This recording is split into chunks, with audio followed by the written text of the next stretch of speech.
Keď hovoríte, pán minister, teraz rozprávam, ja prosím. Keď ste ukazovali, že tie ceny rástli, áno, rástli, ale rástli aj v Európe. To bol celoeurópsky problém, s ktorým Slovensko ťažko niečo urobí. Dnes sa bavme o tom, že v Európe sú ceny stabilné, inflácia nižšia ako 2% a my ju budeme mať trojnásobnú.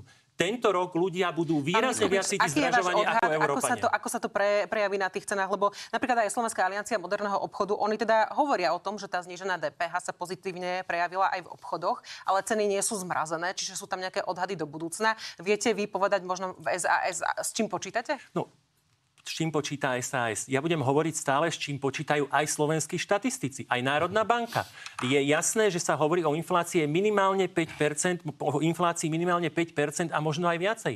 A teraz samozrejme ten spotrebný kôš sa skladá, niekde bude tá inflácia vyššia, hlavne tam, kde prišlo k nárastu DPH, niekde môže byť nižšia, samozrejme napríklad u tých pár potravín, kde to kleslo o 5 percentuálnych bodov, ale ten výsledok, to, čo občan zaplatí po celom roku, lebo mňa nezaujíma, že kupujem len potraviny. Pán minister, ak by ste si vy do toho košíka, hovorím, dali aj drogériu a dali aj pracie prášky, aj čokoľvek, tak to bude iné. To sme počuli. Pán minister, skutočne ekonómovia hovoria o tom, že tie ceny budú rásť, aj teda vďaka inflácii a iným faktorom, že vlastne máme teraz nejaký len krátkodobý efekt, ale z toho dlhodobého horizontu, že hrozí nárast cien.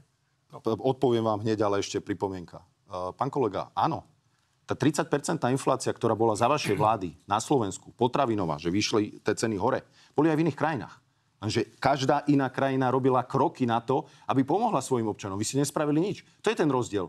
To znamená, to je jedna vec. Druhá vec je tá, že, viete, bavíme sa o hypotetických číslach. Sú to nejaké predpoklady, ktoré sú to sa... aj čísla Národnej banky Slovenska, nie je to nerelevantné? Samozrejme, ktoré sa môžu naplniť. To sú reálne čísla. Ale rast reálnych miest je o mnoho vyšší ako inflácia predpokladaná. To je základná vec. Čiže to znamená, za akým scenárom vy rátať, počkajte, to znamená, že ten občan alebo ten človek, ktorý je zamestnaný, dostane na výplate viacej, ako v skutočnosti možno, že mu to spôsobí niekde v obchode nejaká tá inflácia. To je jedna vec. Hej? A druhá vec sú veci, ktoré vy neviete ovplyvniť. Tak ako sme nevedeli ovplyvniť to, že napríklad bol nedostatok masla, lebo proste bolo málo mlieka v Európe a plus